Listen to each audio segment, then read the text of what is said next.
салому алейкум бинандагони гиромӣ. Нашри навбатии барномаи иттилоотии ахборо аз телевизиони Тоҷикистон манзури шумо менамоем. Дар студия бо шумо Марҷона Шарипова. استقلالیت رمز صاحب دولتی سعادت ملت بزرگترین سرمایه ملت کهن‌بنیاد تاجیک به حساب می‌رود. سال 1991 جمهوری تاجیکستان با به دست آوردن استقلالیت دولتی توانست رشد میانبعد سیاسی و اقتصادی و اجتماعی و فرهنگی را در مسیر دولتداری معین نماید. امروز با شرافت استقلالیت دولتی تاجیکستان با قدم‌های استوار به سوی دستاوردهای بزرگ روانه بوده، مرحله به مرحله به هدف‌های استراتژیکی در پیش گذاشته‌اش نزدیک می‌شود. استقلالیت زمان بازسازی وسعت کارهای آبادانی و رشد تمام ساحه‌های حیاتاً مهم. 9 سپتامبر سال 2019 از روز به دست آوردن استقلالیت دولتی در جمهوری تاجیکستان 28 سال پر می‌شود. کارشناسان تاکید می‌دارند که استقلالیت زمینه‌های رشد استوار دولتداری تاجیکستان معاصر را گذاشت و امروز مردم سربلند تاجیک در فضای آزاد و آباد به سر می‌برند. در ظرف 28 سال صاحب استقلالی تاجیکستان توانست به پیشروی‌های نظررس در سمت 3 هدف استراتژی رسیدن به استقلالیت انرژتیکی، رهایی از بنبست کمونیکاسیونی و تامین امنیت عضوقواری نویل گردد. ملت تاجیک و مردم تاجیکستان از آن فرزان مردمانی هستند که نصیب دولتداری و نصیب استقلالیت بر نسل ما رسیده است. در این روزها ما از نعمت‌ها و اون دستاوردهایی که در زمان استقلالیت مردم تاجیکستان صاحب گشت با افتخار میتونیم یاد کنیم. پیش از همه این داشتن دولتداری خود و این دولتداری که ما رو همچون شهروند این کشور در تمام دنیا میشناسند و ما هم خود رو همچون ملت تاجیک و مردم تاجیکستان، شهروند تاجیکستان میتوانیم معرفی کنیم. در زمان استقلالیت تاجیکستان و دستاوردهای نجیب مشرف گشت که والاترین دستاورد ما این زبان دولتی کسب کردن زبان تاجیکی است و در طول این سال‌های استقلالیت زبان دولتی به مرتبه و مقام رسید که در چندین سالها از این مرتبه برخوردار نبود. در نتیجه اندیشیدن چاره‌های ضروری و توجه به واسطه پیشوای ملت محترم امام علی رحمان رشد اقتصادی و اجتماعی شهر و ناحیه‌ها تامین گردیده برای ساکنان شرایط ارزنده زندگی فراهم آورده شد. مردم تاجیکستان پیشروی و بهتر شدن سطح زندگی خویش را ثمره استقلالیت دولتی معنیدار می‌کنند. مسئله دیگری که در سالهای اخیر ما از آن افتخار می‌کنیم این استوار گردیدن پایه‌های اقتصادی دولت است. از سالهای اول استقلالیت پیشوای معظم ملت اعلان داشتن 3 هدف استراتژیک کشور، این تامین امنیت عضوقواری، رهایی یافتن از بنبست کمونیکاسیونی و تامین امنیت انرژتیکی بود که بر یک سطح استواری آنها ما موفق شدیم و تا 1 سال اخیر باز ما هدف 4 استراتژی این صنعتی کنونی کشور را پیش گرفته ایم. بعد به دست آوردن استقلالیت دولتی جمهوری تاجیکستان در خریطه سیاسی جهان به صفت کشور مستقل معرفی گردید. محض استقلالیت دولتی بود که جمهوری تاجیکستان زیر سیاست موفقانه محترم امام علی رحمان در دوام 2 ساله اخیر در عرصه جهانی به صفت دولت تشبثکار اساسی در حل و فصل مشکلات وابسته به آب شناخته شد. حفظ استقلالیت دولتی و رسیدن به قدر این نعمت بی‌بها که برای مردم فرهنگ سالار تاجیک میسر گشته است قرض شهروندی است. نوریدین قربان با علی تقاضاده، عبیدالله سیولی برای برنامه اخبار. ادامه اخبار. در شهر خوروغ با مقصد رشد اقتصادی و اجتماعی این منطقه تاجیکستان و جلب سرمایه‌گذاران داخلی و خارجی به این سرزمین کوهسار فورم بین‌المللی سرمایه‌گذاری پامیر اینوست 2019 برگزار گردید. در فورم نمایندگان بیش از 10 کشور دنیا اشتراک نموده از ذخیره‌های مادی منطقه بدخشان و امکانات‌های رشد سیاحی از نزدیک شناسایی پیدا نمودند. گزارش همکاران ما ادامه بخش این موضوع است. در مرکز مأموری ولایت مختار کوهستانی بدخشان شهر خوروغ همایش بین المللی سرمایه‌گذاری پامیر اینوست 2019 برگزار گردید. با مقصد شناس نمودن سرمایه‌گذاران خارجی با محصولات کارخانه‌های استحصالی ولایت، نمایش مال و محصولات که در آن دستاوردهای اداره و مؤسسه‌های دولتی گردآوری شدند به معرض تماشا گذاشته شد. کارخانه توت پامیر در ظرف 4 سال اخیر به استحصال 9 نامگوی شیرینی که از میوه توت محلی تیار کرده میشوند فعالیت داشته، امروز این محصولات به خارج دور و نزدیک صادرات می‌نمایند. با این مقصد کارخانه پامیر گلد نیز چند سال باز در شهر خوروغ به فعالیت آغاز نمود که محصولات شیرینی را به بازارهای حدود ولایت و بیرون از کشور به فروش مانده است. ҷамъияти савомии шакли кушодаи Авиценна аз соли 2003 то инҷониб дар шаҳри Хорух фаъолият дошта ба омода намудани маҳсулотҳои доруворӣ аз алафҳои шифобахши Кӯҳистони Бадахшон машғул мебошад. Дар корхона то ба имрӯз аз 32 намуди алафҳои шифобахш ҳар гуна доруворӣ тайёр карда шуда пешниҳоди харидорони вилоят ва берун аз кишвар содирот мешаванд. Дар намоишгоҳ ширкатҳои мобилӣ, дастовардҳои донишҷӯёни Донишгоҳи Осиёи Марказӣ ва фаъолияти ҳамарӯзаи кормандони ширкати барқии Помир Энерҷӣ ба маърази тамошо гузошта шуд. Дар намоишгоҳ намунаҳои маҳсулоти ҳунармандӣ ба намоиш гузошта шуданд, ки дар шароити хона аз ашёи хоми маҳаллӣ тайёр гардиданд. Қайд гардид, ки вилояти мухтори Кӯҳистони Бадахшон дорои захираҳои бузурги табиӣ ва мисли обҳои гарму шифоӣ, пиряхҳои бузург, канданиҳои фоиданок, сабзавоту меваҷот, пашму муина ва дигар бойгариҳо буда ниёз ба сармоягузорӣ ва ҳамкориҳои мутақобилан судманд дорад.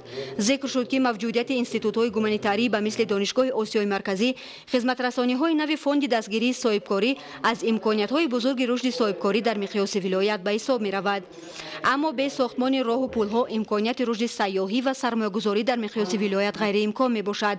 аз ин ро бо дастгириҳои ҳукумати ҷумҳурии Тоҷикистон барои сохтмони роҳи аҳамияти байналмилалии Душанбе Хорух Мурғоб Қулма маблағи беш аз $200 миллион амрикоӣ ҷудо гардидааст, ки дар ояндаи наздик ин самти ҳаракати роҳ ҳалли мусбии худро пайдо хоҳад намуд. Тоҷикистон дорои захираҳои бузург ва имконоти васеъ буда қодир аст рушди устуворро дар соҳаҳои гуногун ба мисли захираҳои энергетикӣ, обҳои тоза, канданиҳои фоиданок, маҳсулоти аз ҷиҳати экологии тозаи хоҷагии қишлоқро пеш барад. Ҳамаи ин захираҳои бузурги табиӣ қариб ки дар тамоми шаҳру навоии вилояти мухтори Кӯҳистони Бадахшон ба мушоҳида мерасанд. Дар ҳудуди вилояти мухтори Кӯҳистони Бадахшон беш аз 250 адад ёдгориҳои тарихӣ, этнографӣ арзи вуҷуд доранд, ки фисади зиёди онҳо ба ноҳияи Ишкошим рост меоянд. Дар кори форум ҳамзамон оиди ҳамкориҳои пурмасъули ҳукумати кишвар бо шарикони рушд, истифодаи оқилонаи захираҳои энергетикӣ, маърузаҳо пешниҳоди сармоягузорони хориҷӣ гардонида шуд. Қайд гардид, ки барои амалӣ гардондани ҳадафи чаҳоруми стратегии саноаткунонӣ бо сурати мамлакат таъмини нерӯи барқи хушсифат афзалият дорад. Дар қисмати дуввуми форуми байналмилалии сармоягузории Помир Инвест 2019 иштирокчиён ба 3 гурӯҳ ҷудо шуда фикру андешаҳои худро оиди такмили сиёсати давлатӣ, суратбахшии саноаткунонии кишвар ва ҷалби сармоя барои рушди бахши сайёҳӣ ва соҳибкорӣ баён намуданд. давоми чанд рӯз аст ки дар мамлакат аз ҷумла дар шаҳри Душанбе дар баробари гармии ҳаво ҳамзамон чангу ғубор аст, ки ҳолати ба амал омада бештар ба хуруҷи кадом бемориҳо мусоидат менамояд.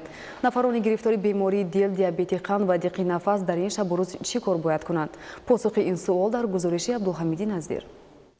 мутахассисони соҳаи тиб мегӯянд, агар нафароне ки ба бемориҳои қалб, диққи нафас ва диабети қанду дигар бемориҳои ба ин монанд гирифторанд, аз гаштугузор дар ҳавои гарм ва чангу ғубор худдорӣ кунанд, зеро таъсири манфии чунин ҳаво ба хуруҷи ин бемориҳо боис мегардад. имсол дар Тоҷикистони офтоброяи мо гармӣ аз меъёри муқаррарӣ баланд шуда истодааст. ҳаво ҳам гарм аст, ҳам ғуборолуд аст. аз ҳамин лиҳоз бемориҳои дилу рагҳои хунгард, бемориҳои диабети қанд ва давраи субкомпенсатсия ва бемориҳои диққи нафас, инчунин бемориҳои сироятии шадиди рӯдаи меъда авҷ мегирад. ҳолати ба амаломада бештар таъсири худро ба кӯдакон ва пиронсолон мерасонад.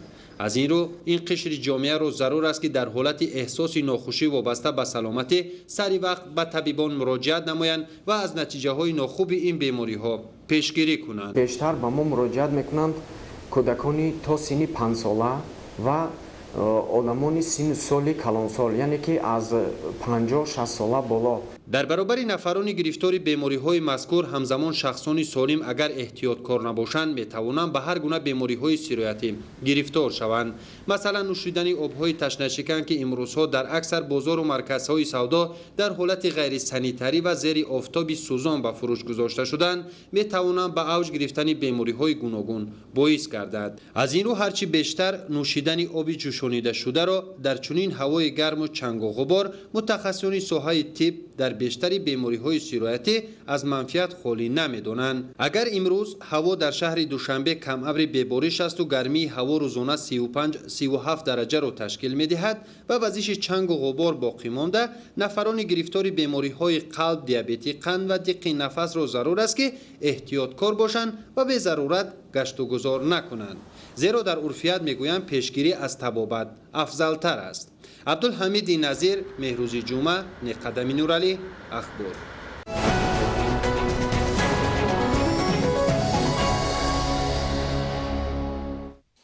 ساختمان نوبت اولی کانال مردمی کمچراغ ناحیه رشت در مسافه 6 کیلومتر در عرفه انجام قرار دارد. کانال مذکور در بلندی 2800 متر از سطح بر جایگیر بوده. انشاءالله از حساب مبلغ‌های برای سفر حج پس‌انداز نموده شخصان سخاوتمند و سهم اهالی بنیاد کرده می شود. گزارش دیگولی محمود از ناحیه رشت. ساختمان نوبت اول کانال مردمی کمچراغ ناحیه رشت به مسافه 6 کیلومتر خود تجسمگری روند کارهای آبادانی در پرتو نقشه چاره‌بینی ها بخشیده به استقبال جشن 30 سالگی استقلالیت دولتی جمهوری تاجیکستان به شمار رفته.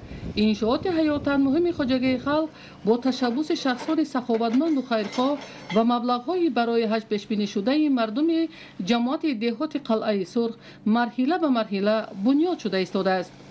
زیرا مشکلات نرسیدن آب پالیزی سالها باز بر رشد ساحه کشاورزی از جمله افزایش میدان باغ و کارتاشکا و استحصال محصولات که اساس زندگی مردم جماعت دهات قلعه سرخ به شمار می رود مانع ایجاد می کرد. اینک صاحبکاران سخاوتمند و خیرخواه از حساب مبلغ‌های برای حج جمع آوردهشان تصمیم گرفتند تا دست جمعانه مشکلات موجوده را حل نموده ساختمان نوبت اولی کانال را تا جشن 28 سالگی استقلالیت دولتی کشور عزیزمان پورا به انجام رسانند. سربند اساسی کانال کمچراغ از سطح بر در بلندی زیاده از 2800 متر جایگیر بوده. تا همین دوره با انجام کارهای ساختمانی در مسافه قریب 4 کیلومتر آب آورده شده است تا قسمت کارهای باقی مانده پورا به آخر رسانیده شود. در نوبت اول با انجام کارهای ساختمانی در کانال کمچراغ شرایط مهیا می‌گردد تا زیاده از 200 گکتار زمین‌های تشنه‌لب حدود جماعت دهاتی قلعه سرخ با آب پالیزی پورا تامین کرده شود. با گفت ساکنان محض وحدت و یکدیگر فهمی باعث آن شد که مردم دست جمعانه این عمل خیر را به خاطر آبادانی دهات و افزایش میدان کشت و استحصال محصولات کشاورزی انجام داده ایستادند. ایدیگولی محمود دادرجان میرزازاده برای برنامه اخبار از ناحیه رشت. در شهر و ناحیه‌های ولایت ختلون از جمله ناحیه‌های شهریتوز و قبادیان جمع‌آوری حاصل پخته آغاز گردید. عین حال در صحرا پخته زیاد است. از این رو کشاورزان برای بی‌تلف جمع‌آوری نمودن حاصل رویانیده از تمام واسطه و امکانات‌ها ثمراناک استفاده می‌نمایند. گزارش همکاران ما. کشاورزان ناحیه قبادیان ولایت ختلون به معرکه جمع‌آوری حاصل پخته‌زار شروع نمودند. خواجگیداران امسال از میدان عمومی 12980 گکتار زمین کورم آبی حدود ناحیه در بیش از 7500 گکتار نوهای گوناگون منطقه پنبه‌دانه کشت نموده بودند. نتیجه تحلیل متخصصان ساحه ثابت می‌نماید که انتخاب نوع تخمی، استفاده موافق و درست آن نیز عامل اساسی حاصلناکی زمین محسوب می‌یابد و در این مورد خواجگیداران ناحیه قبادیان با استفاده از تجربه بسیار ساله خود نوهای پنبه با آب و هوای ناحیه مطابق را کشت نموده بودند که از آن حالا نتیجه خوب دیده ایستادند. نشنامه پخته امسال خوب بوده. موافق مشاهده متخصصان امسال از هر گکتار 23 سانتی انتظاری حاصل پخته معین نمودند. اکثریت خواجگی‌های دهقانی امسال زیاده از 25 سانتی حاصل از هر گکتار تا آخر حاصل پخته جمع‌آوری می‌نماید. طور پختکاران ناحیه ابراز می‌نمایند موسم امسال با نشان دهنده‌های خوب فراوان حاصلی از خود درک داده مسئولیت آنها را افزون نموده است. طبق اطلاع مسئولین امروزها چینی پخته در یکچند خواجگی‌های دهقانی با مرام ادامه دارد. از شماره عمومی 2361 خواجگی‌های دهقانی ناحیه 1640 عددشان به پختکاری مشغول می‌باشند. اهل زحمت خواجگی دهقانی جمعه این موسم از نتیجه زحمت خود با قناعتمندی حرف زده نیت دارند که از دورنمای معین شده بیشتر حاصل جمع آوری نمایند. 4.5 گکتار زمین داریم همگی. 3 گکتار زمین داریم پخته سورت ویازی کردیم خیلی حاصل نوکش نغزه گرمی و طاقت داشته است. مسئولین ناحیه قبادیان اداره کشاورزی و جماعت‌های شهرک و دهات در نوبت خود امروزها نظارت اجرای سری وقتی تامین دورنمای استحصالی را موافق مطلب براه مانده در همکاری با خواجگی‌های دهقانی برای هوسمندگردانی چینکچیان اقدام‌های نیک را روی کار آورده ایستادند که نتیجه آن اشتراک دایره وسیع چینکچیان در معرکه جمع‌آوری حاصل میباشد. در جماعت دهات تر سنگین ҳамагӣ 434 хоҷагии деҳқонӣ аст. Аз ҳамин 232 хоҷагиаш ба пахтакорӣ сару кор дорад. ҳам дар баробари пахта дигар зироатҳои сабзавот, дигар зироатҳо ҳам киш менамоянд, ки ин 232 хоҷагии деҳқонӣ ба миқдори 2608 гектар замин майдони умумии кишти пахта мо гузарондагием, ки имрӯз ҳосилаш хуб мебошад. ба иттилои мутахассисони идораи кишоварзии ноҳия, ҳарорати баланди ҳаво дар давраи нашъунамо ва шонабандии ниҳолони пахта каме таъсири манфии худро гузошта буд, вале пахтакорон бо назардошти ҳосилбандии имрӯзаи пахтазор бо боварӣ иброз менамоянд, ки аз иҷрои дурнамои солонаи истеҳсолӣ мебароянд. пахтакорӣ яке аз самтҳои асосии соҳаи кишоварзии навоҳии вилояти Хатлон ба шумор рафта, таваҷҷӯҳи масъулин ва кишоварзон ба он бештар аст. наздики 80% пахтае ки мо кишт кардем навъи флеш мебошад, чунки навъи флеш нисбати ба дигар навъҳо ҳам ба гармӣ тоқатовар аст, ҳам ба талаботи об ҳам тоқатовар аст. бинобар ҳамин сабаб кишоварзон ноҳия махсусан навои флешро кишт кардаанд. навоҳии минтақаи шаҳритӯзи вилояти Хатлон, ки мавзеи гармтарини ҷумҳурӣ мебошад, кишоварзон назар ба заҳматкашони дигар минтақаҳои мамлакат ба ҷамъоварии ҳосили пахта барвақттар шурӯъ менамоянд. ин мавсим низ хоҷагидорони ноҳияи шаҳритӯз ба ғунучини пахта оғоз намуда, аллакай дар саҳро бо ҷалби саҳмдорону чинакчиён ба ин тадбири самарабахш вусъат мебахшанд. тавре мушоҳида мегардад имсол ниҳолони пахта аллакай пурбор менамоянд, ки ба гуфтаи кишоварзон ҳосил назар ба ҳамин давраи соли гузашта бештар аст. яке аз омилҳои фаровонҳосилии майдони пахтазорро кишоварзон дар риояи дурусти қоидаҳои агротехникӣ ва интихоби дурусти тухмиҳои ба обу ҳавои минтақа мувофиқ вобаста медонанд. таварали соҳибназаров, Парвиз Сафаров барои барномаи ахбор. бо мақсади саҳм гузоштан дар таъмини хонандагони муассисаҳои таълимии ноҳияи Кушониён бо либоси ягонаи мактабӣ, ташкилоти ҷамъиятии Наҷиба ба духти либосҳои ягонаи мактабӣ оғоз намуд. айни замон корхонаи мазкур миқдори муайяни чунин либосҳоро духта бо нархҳои дастрас ба аҳолӣ пешниҳод менамояд. гузориши Абдурозиқи Азиз. ташкилоти ҷамъиятии Наҷиба аз шумори коргоҳҳои дузандагӣ дар ноҳияи Кушониён аст, ки барои муассисаҳои таълимии ҳудуди ноҳия либосҳои ягонаи тавсиявӣ истеҳсол мекунад. тавре муассиси ширкати истеҳсолӣ Тозагул Самадова изҳор дошт, онҳо нахуст бо назардошти рушд бахшидани ҳунарҳои мардумӣ фаъолияти коргоҳро ибтидо бахшида буданд. кунун 2 сол боз либосҳои ягонаи мактабӣ омода мекунанд. тавре иттилоъ доданд, дар корхонаҳои дузандагии ноҳияи Кушониён барои духти қариб 30 000 адад сару либоси ягона шартномаҳо баста шуда, истеҳсоли он дар дохили ноҳия пурра роҳандозӣ шудааст.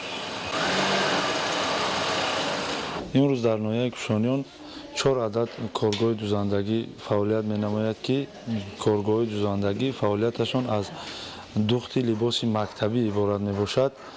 имрӯз бо шӯъбаи маорифи ноҳия ба 27 000 либоси мактабӣ шартнома ба имзо расондем. кӯшиш менамоем, ки то моҳи август шартномаи ба имзо расиданро иҷро намоем.